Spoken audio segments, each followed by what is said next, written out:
నమస్తే. మొత్తానికి వైసీపీ అంటున్నట్టు 175కి 175 కొడతారో లేదో తెలియదు కానీ ఇక్కడ బాలయ్య మాత్రం 175కి 175 కొట్టేశాడు. అదేంటి అనేది పూర్తి వివరాలకు వెళ్దాం. సార్ నమస్తే. నమస్తే అండి. సార్ 170కి 175 170కి 175 అన్నట్టుగా థియేటర్ బయట టికెట్లు అమ్ముకునేలాగా వాళ్ళు అరుస్తున్నారు ఒక పక్కన.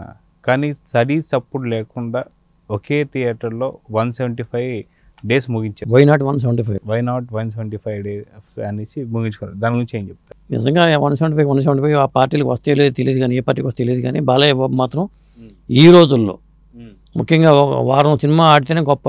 ఈ రోజుల్లో 2 వారాలు ఆడితే ఇంకా గొప్ప, ఒక బ్లాక్ బస్టర్ హిట్ అని అనుకోవచ్చు మనం.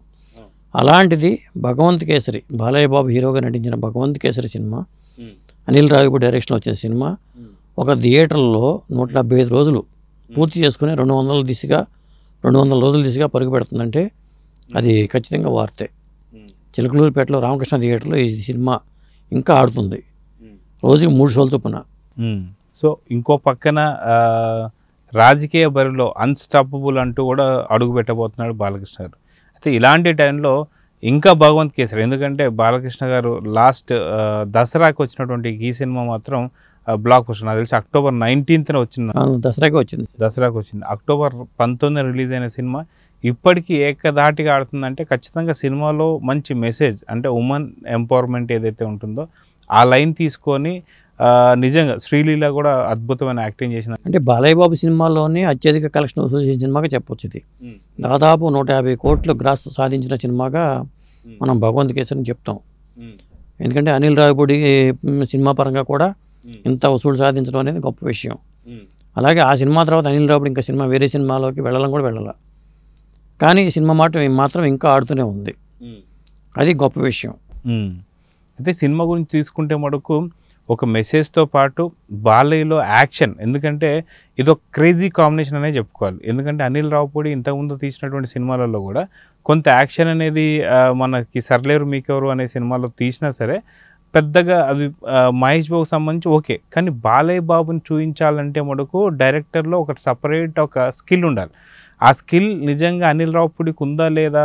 ఎందుకంటే ట్రైలర్ రిలీజ్ అయిన దగ్గర నుంచి కూడా కొంత డౌట్ఫుల్గా, ఎందుకంటే గెటప్ కూడా అంత పెద్దగా ఏమీ చూసినట్టు లేదండి. కానీ వీటన్నిటిని పటాపంచలు చేస్తూ ఈరోజు అంటే ట్రైలర్ దగ్గర మొదలైనటువంటి యొక్క ఆలోచన, ఆ యొక్క అనుమానం సినిమా రిలీజ్ అయిన రోజైతే పటాపంచలు అయిపోయిందని చెప్పుకోవాలి. ఆ పటాపంచలు అయింది ఇప్పుడు 175 రోజులు చేసుకోవడం అంటే దీన్ని ఎలా చూడాలంటారు? అసలు ఈ రోజుల్లో 175 రోజులు అనే మాట మనం వినమండి. ఎందుకంటే ఒకప్పుడు ఏంటంటే 26 ప్రింట్లు, 28 ప్రింట్లు, 32 ప్రింట్లు, 32 కేంద్రాల్లో సంవత్సరం ఆడిన సినిమాగా, శత దినోత్సవం జరుపుకునే సినిమా, ద్విశత దినోత్సవం జరిమాల, అట్లా వినేవాళ్ళం అప్పట్లో. అసలు ఆ మాటలు వినడం అనేది పోయింది. ఏ సినిమా కూడా అసలు 2వ వారంకే అయిపోతుంది సినిమా, ఎంత స్టాఫ్ ఉన్నా, లేదా 3 వారాలు. మహా అయితే పెద్ద బ్లాక్ బస్టర్ హిట్ అయితే 3 వారాలే థియేటర్లో. అలాంటిది ఒక థియేటర్లో రన్ చేయడం అంటే జనం రాకుండా రన్ చేయరుగా. ఏ థియేటర్లో కూడా జనం రాకుండా రన్ చేయరు.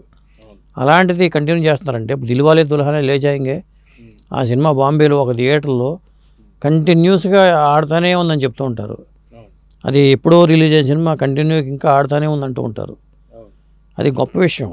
ఒక థియేటర్లో ఆడినా సరే ఆడటం అనేది విశేషం, ఈ రోజుల్లో ఆడటం అనేది విశేషం.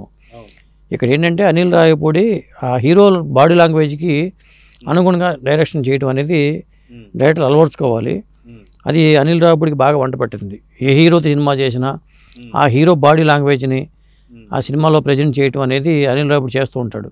ఆయన పటాసులో కళ్యాణ్ రామ్ని అట్లా ప్రజెంట్ చేసినా కానీ, మరి సర్లేరు మీకెవర్లో మహేష్ బాబుని చూపించినా కానీ, ఇప్పుడు భగవంత్ కేసరిలో బాలయ్య బాబుని చూపించినా కానీ, ఇట్లా అనిల్ రావిపూడి సినిమాలు మనం వరుస పెట్టి చూసుకున్న రవితేజతో సినిమా చేసినప్పుడు రవితేజ బాడీ లాంగ్వేజ్, ఇట్లా రాజా ది గ్రేట్ అనుకుంటా, ఇట్లా ప్రతి సినిమాలోనూ కూడా ఆ బాడీ లాంగ్వేజ్ని పట్టుకుని దానికి తగ్గట్టుగా ఆయన్ని ఆ హీరోయిజం ఎలివేట్ చేయడం అనేది అనిల్ రావిపూడి ప్రత్యేకత. అది బాలయ్య బాబు బాడీ లాంగ్వేజ్ ఆయనకు బాగా వంట పట్టింది.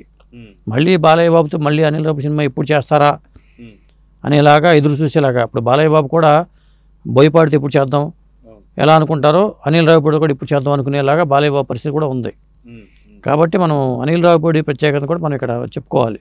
అవును, ఇది మొత్తాన్ని పటా సినిమా లాంటి కామెడీ అండ్ యాక్షన్ మిక్స్ అయినటువంటి సినిమా జోన్లోనే మనం ఇక్కడ భగవంత్ కేసరి చూడాలి. ఒకవేళ నెక్స్ట్ ఇంకొక సినిమా తీయాల్సి వస్తే అనిల్ రావుపూడి బాలకృష్ణ గారితో ఎలాంటి సబ్జెక్ట్ తీసుకుంటే బాగుంటుంది అనుకోవచ్చు? బాలయ్య బాబు ఏజ్ తగ్గట్టుగా ఆయన ఒక పెద్ద పాత్ర కంపల్సరీగా ఉండాలండి. ఇప్పుడు అది ఇప్పుడు పాటిస్తున్నాడు ఆయన. ఆయన ఈ హ్యాట్రిక్ కొట్టినప్పటి నుంచి కూడా సినిమాలు చూసుకుంటే ఒక ఏజ్ పాత్ర అయితే కంపల్సరీగా ఉండాలి. ఎన్టీ రామారావు గారు కూడా అదే ఫాలో అయ్యారు. మీరు ఎన్టీ రామారావు ఫాలో అయినా ఇప్పుడు రజనీకాంత్ కూడా అదే ఫాలో అవుతున్నాడు. కాబట్టి అలా ఒక పవర్ఫుల్ పాత్ర డిజైన్ చేసుకుని ఆ పాత్ర అనుగుణంగా సినిమా తీసుకెళ్ళడం అని చేయాలండి కంపల్సరీగా. యంగ పాత్ర ఒకటి ఉన్నా కానీ ఒక పవర్ఫుల్ పాత్ర అనేది ఉండాలి కంపల్సరీగా. అవును, మీరు అన్నట్లు అఖండ సినిమాని చూసుకుంటే అఖండలో కూడా డ్యూయల్ రోల్, అక్కడ కూడా అఘోర పాత్ర ఒకటి, ఇంకోటి ఇది. అదేవిధంగా వీరసింహారెడ్డిలో కూడా చూసుకుంటే మనకు ఖచ్చితంగా 2 పాత్రలు అని చెప్పుకోవచ్చు.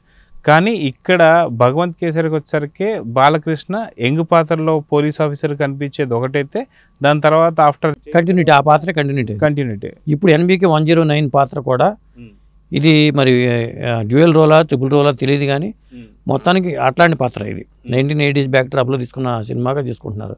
అంటే పాత్రల ఎంపిక పరంగా బాలయ్య బాబు కూడా చాలా జాగ్రత్తగా ఉంటున్నారు. అలాంటి కథలు తీసుకెళ్లిన రైటర్లకి ఆయన కాల్ షీట్లు ఇస్తున్నారు. కాబట్టి బాలయ్య బాబు ఆలోచన విధానం కూడా మార్చుకున్నాడు ఆయన. మనం ఇలాంటి సినిమాలే చేయాలి. మరి ఆయన మార్కెట్ ఈ 2-3 ఏళ్లలో ఎంత పెరిగిందని మనకు తెలుసు. ఆయన రెమ్యునరేషన్ పరంగా కూడా 10 కోట్లు తీసుకుని ఆయన 30 కోట్లు తీసుకునే వరకు ఆయన వెళ్ళిపోయారు.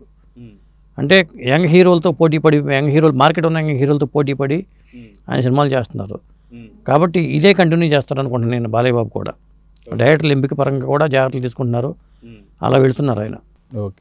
సో మొత్తానికి బాలకృష్ణ గారు చూసుకుంటే ఓ పక్కన సినిమాలలో భగవంత్ కేసరి లాంటి, అంటే అఖండ నుంచి ఇప్పటిదాకా దిగ్విజయంగా ఎట్లయితే కొనసాగుతూ వస్తున్నారో అదేవిధంగా రాజకీయాల్లో కూడా ఆయన వస్తున్నారు. అదిగాక అన్స్టాపబుల్ అనే పేరు కూడా ఎలాగైతే కనెక్ట్ అయిపోయిందో ఇప్పుడు యాత్ర కూడా అన్స్టాపబుల్, బాలయ్య అన్స్టాపబుల్ అనే దాని మీద స్టార్ట్ అవుతుంది. సో ఇక్కడ సినిమాలు వేరు, పక్కన రాజకీయం వేరు అనేది అనుకున్నా సరే బాలయ్య గారి విషయంలో మాత్రం 2 కళ్ళు లాంటివి అన్నట్టుగా అనుకోవచ్చు. దాని గురించి ఏమంటారు?